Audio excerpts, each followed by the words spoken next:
嗨，是我 AW。大家好，今天我们来讲的是时间是幻觉。我第一次听到时间是幻觉还以为他要讲释迦牟尼，没有想到这句话居然是出现在爱因斯坦的口中。爱因斯坦他临死之前亲笔写了这样一句话。It followed from the special theory of relativity. 这个对于我们这种信仰物理学的人来说呢，过去、现在还有未来，这些之间的区别呢，只是一种顽固又持久的一个幻觉而已。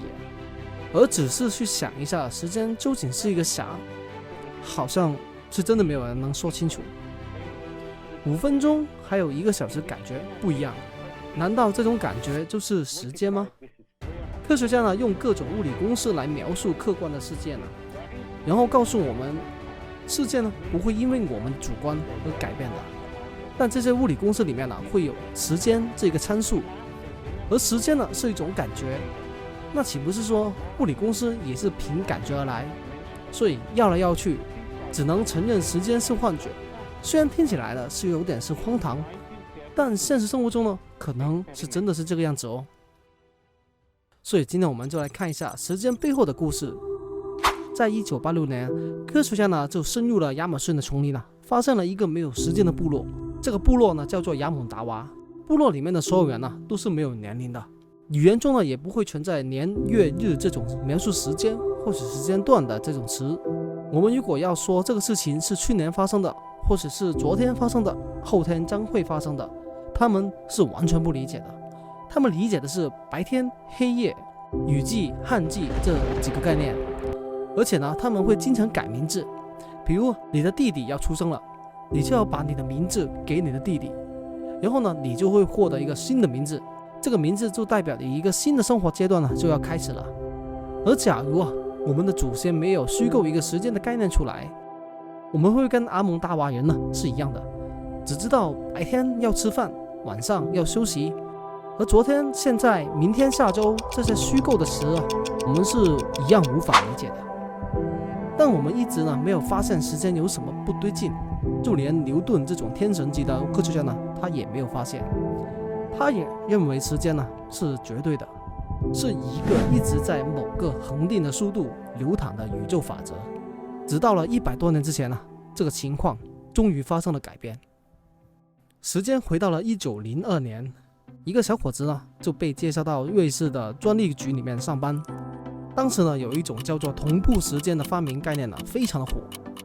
这个小伙子一天之内就能看到几十种的同步时间发明的脑洞发明。有人会用焊接，有人会准备用无线电，甚至有人要开一家专门负责帮人对时间的钟表店，让员工每天拿着对好的一个时间手表，然后坐上最早的火车送往欧洲各地来运送时间。这个发明的目的就一个，那就是让欧洲各地的钟表时间保持同一个时间。而在当时来说火车算是比较发达的了，但是时间始终是无法同步。比如法国要到瑞士，他去的路上一直是按照法国这个时间来卖票的，但回来的时候就得按照瑞士这个时间点来卖票。所以那个时候旅客们就直接混乱了，经常按照自己的钟表去跑过去，然后发现火车早就开跑了。所以这个小伙子就在想要是城市之间的调度员没有统一好时间小的可能是乘客上不了火车，严重起来可能会发生火车双撞的这个惨案。所以这个小伙子就这样天天与各种有时间的发明打交道，一干就是3年。干着干着，他就突然间意识到时间是不是一种幻觉呢？这天来到了1905年，而这个小伙子正就是爱因斯坦。这天上班的路上他经过了市中心的钟楼，听到了整点的钟声。他突然间想到，如果自己是以光速离开这个钟楼，那身后的钟会怎样计时呢？显然钟表的反射的光也是按照光速来前进的，所以他追不上爱因斯坦。这样爱因斯坦就会一直看到他离开钟楼的那一瞬间。想到这里爱因斯坦立即想通了一个物理的悬案：光速不变。本来物理学里面所有的速度是都可以改变的，比如我们站在地上抓一颗子弹，手会被打穿，但是呢，如果要站在一架高速飞行的飞机上面去抓这个子弹啊，没准你能抓住它。这是因为子弹在飞，飞机也在飞，两个速度相同的时候呢，子弹就相当于飞机静止了。按照这个概念啊，光速也是一样的道理。在爱因斯坦想到这个概念之前啊，有2个科学家呢就决定用地球作为模拟来进行这个飞机光速来接子弹这个测试。我们都已经知道啊，地球是围绕着太阳高速旋转的，而这个旋转的速度呢，大概是每秒30公里。那么在地球上面呢，测量迎面撞上地球的光和在后面追赶地球的光，它们的到达时间呢，应该是不一样的。但是从结果论这个来看，测了几十年，做了无数次的测试，结果仍然是没有变。你站在地上不动来测这个光速，跟你坐在高速飞行的飞机上面测这个光速呢，它的速度竟然是没有任何的变化。直到爱因斯坦他站在钟楼前面悟到了，他说测量这个光速不变，其实是因为时间是可变的。而为什么会同时到达呢？是因为追赶着地球的那个光啊，它的时间膨胀了，它的1秒钟变得更长。时间呢，应该要被叫做时空。当你在空间上面运动，就代表你在时间上面也在运动。比如啊，你朝着我走过来，你感觉到你的时间没有任何的变化，但是从我这里看来，你的时间、动作、声音也会变慢了，直到你站着不动，我们的时间才会同步。你看到我，我看到你，在同一个时空里面才是一样的快。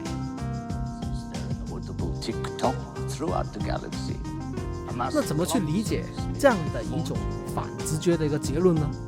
有一个物理学家呢，他叫做格林，他讲了一个这样的故事。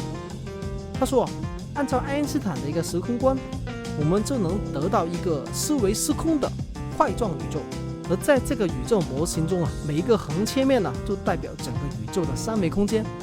那在下一个切面就是这个3维宇宙里面的一个未来的一瞬间，上面一个切面，这是它一个过去的一个瞬间，就像一个快门，我们理解中的一个现在。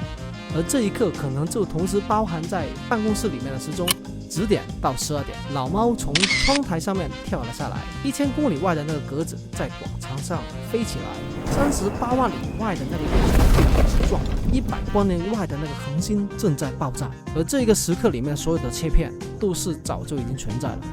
就像一个放映机，宇宙正在继续放映。从38亿年前的宇宙大爆炸到银河系形成，再到了45亿年前的地球诞生，恐龙灭绝，一直到今天，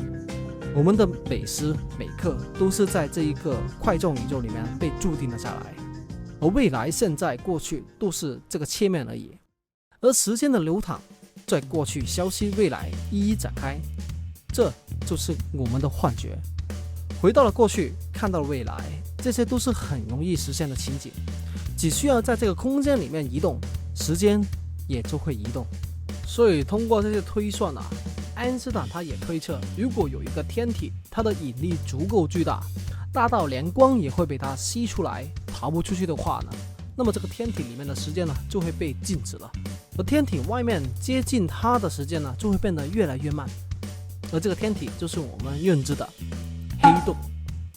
所以在1951年的时候啊，爱因斯坦呢就通过了计算预测了黑洞的样子。而当时候啊，就没有人知道这个理论他说的是什么，也没有人知道黑洞到底是什么，